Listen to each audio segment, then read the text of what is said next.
ಅಬಕಾರಿ ಇಲಾಖೆಯ ನಿಯಮಗಳ ಪ್ರಕಾರ ಮದ್ಯ ಮಾರಾಟಕ್ಕೆ ನಿಗದಿತ ಸಮಯ ಹಾಗೂ ಪರವಾನಗಿ ಷರತ್ತುಗಳಿದ್ದರೂ ಹೊಸದುರ್ಗ ಪಟ್ಟಣದಲ್ಲಿ ಕೆಲವು ಬಾರ್ಗಳು ಬೆಳ್ಳಂಬೆಳಗ್ಗೆಯೇ ತೆರೆಯಲ್ಪಟ್ಟು ಮದ್ಯ ಮಾರಾಟ ಮಾಡಲಾಗುತ್ತಿದೆ. ಈ ಕುರಿತು ಜಿಪಿಎಸ್ ಸ್ಥಳದ ಮಾಹಿತಿ ಹೊಂದಿರುವ ವಿಡಿಯೋಗಳು ಹಾಗೂ ಸಾಮಾನ್ಯ ವಿಡಿಯೋ ದೃಶ್ಯಗಳು ಲಭ್ಯವಾಗಿದ್ದು, ಬೆಳಗಿನ ಸಮಯದಲ್ಲಿ ಕೆಲವು ಬಾರ್ಗಳ ಸುತ್ತಮುತ್ತ ಮದ್ಯ ಖರೀದಿಸಲು ಜನರು ಬರುತ್ತಿರುವುದು ಹಾಗೂ ಬಾರ್ಗಳ ಚಟುವಟಿಕೆಗಳು ನಡೆಯುತ್ತಿರುವುದು ದೃಶ್ಯಾವಳಿಗಳಲ್ಲಿ ಕಂಡುಬರುತ್ತಿದೆ. ಹೌದು, ಹೊಸದುರ್ಗ ಪಟ್ಟಣದ ಕೆಲವು ಬಾರ್ಗಳಲ್ಲಿ ಅಬಕಾರಿ ಇಲಾಖೆಯಿಂದ ನಿಗದಿಪಡಿಸಿರುವ ಮಾರಾಟ ಸಮಯವನ್ನು ಮೀರಿ ಮದ್ಯ ಮಾರಾಟ ನಡೆಸಲಾಗುತ್ತಿದೆ. ಕರ್ನಾಟಕದ ಅಬಕಾರಿ ನಿಯಮಗಳಲ್ಲಿ ಪರವಾನಗಿ ಪಡೆದ ಮಳಿಗೆಗಳು ಇಲಾಖೆಯ ನಿಯಮಗಳು, ಅಧಿಸೂಚನೆಗಳು ಮತ್ತು ಅಧಿಕಾರಿಗಳು ನೀಡುವ ಆದೇಶಗಳನ್ನು ಪಾಲಿಸಬೇಕೆಂದು ಸ್ಪಷ್ಟಪಡಿಸಲಾಗಿದೆ. ಹೀಗಿದ್ದರೂ ಸಹ ನಿಯಮಗಳನ್ನು ಗಾಳಿಗೆ ತೂರಿ ಎಗ್ಗಿಲ್ಲದೆ ಅಕ್ರಮವಾಗಿ ಮದ್ಯ ಮಾರಾಟ ಮಾಡುತ್ತಿದ್ದಾರೆ. ದೃಶ್ಯಾವಳಿಗಳಲ್ಲಿ ಬಾರ್ನ ಮುಂಭಾಗದ ಬಾಗಿಲು ಮುಚ್ಚಿರುವ ಸಂದರ್ಭದಲ್ಲೂ ಒಳಗೆ ಜನರ ಓಡಾಟ ಕಂಡುಬರುತ್ತಿದೆ.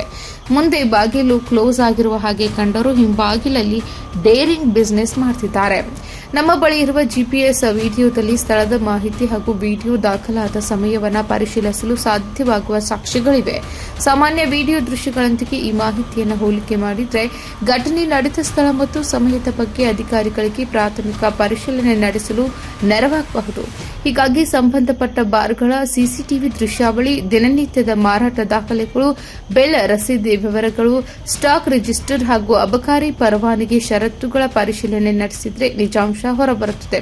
ಹೊಸದುರ್ಗದಲ್ಲಿ ಇಂತಹ ಘಟನೆಗಳು ನಿಜವಾಗಿಯೂ ನಡೆಯುತ್ತಿದೆ. ಹಾಗಾದರೆ ನಿಗದಿತ ಸಮಯಕ್ಕೂ ಮುನ್ನ ಮದ್ಯ ಮಾರಾಟಕ್ಕೆ ಅವಕಾಶ ನೀಡುತ್ತಿರುವವರು ಯಾರು? ಬಾರ್ ಮಾಲೀಕರಿಗೆ ಈ ಬಗ್ಗೆ ತಿಳಿದಿದೆಯೇ? ಸಿಬ್ಬಂದಿ ಸ್ವಯಂ ಪ್ರೇರಿತವಾಗಿ ಮಾರಾಟ ಮಾಡುತ್ತಿದ್ದಾರೆಯೇ ಅಥವಾ ಸಂಬಂಧಪಟ್ಟ ಅಧಿಕಾರಿಗಳ ನಿರ್ಲಕ್ಷ್ಯವಿದೆಯೇ ಎಂಬ ಪ್ರಶ್ನೆಗಳಿಗೆ ಉತ್ತರ ಸಿಗಬೇಕಿದೆ. ಈ ಕುರಿತು ಸಂಬಂಧಪಟ್ಟ ಅಬಕಾರಿ ಅಧಿಕಾರಿಗಳು ಸ್ಥಳಕ್ಕೆ ಭೇಟಿ ನೀಡಿ ಜಿಪಿಎಸ್ ವಿಡಿಯೋ ಹಾಗೂ ಇತರೆ ದೃಶ್ಯಾವಳಿಗಳನ್ನು ಪರಿಶೀಲಿಸಿ ಪರವಾನಗಿ ದಾಖಲೆಗಳನ್ನು ಮತ್ತು ಮಾರಾಟದ ದಾಖಲೆಗಳನ್ನು ತಾಳೆ ಹಾಕಿ ತನಿಖೆ ನಡೆಸಬೇಕು ಎಂಬುದು ಸಾರ್ವಜನಿಕರ ಒತ್ತಾಯವಾಗಿದೆ.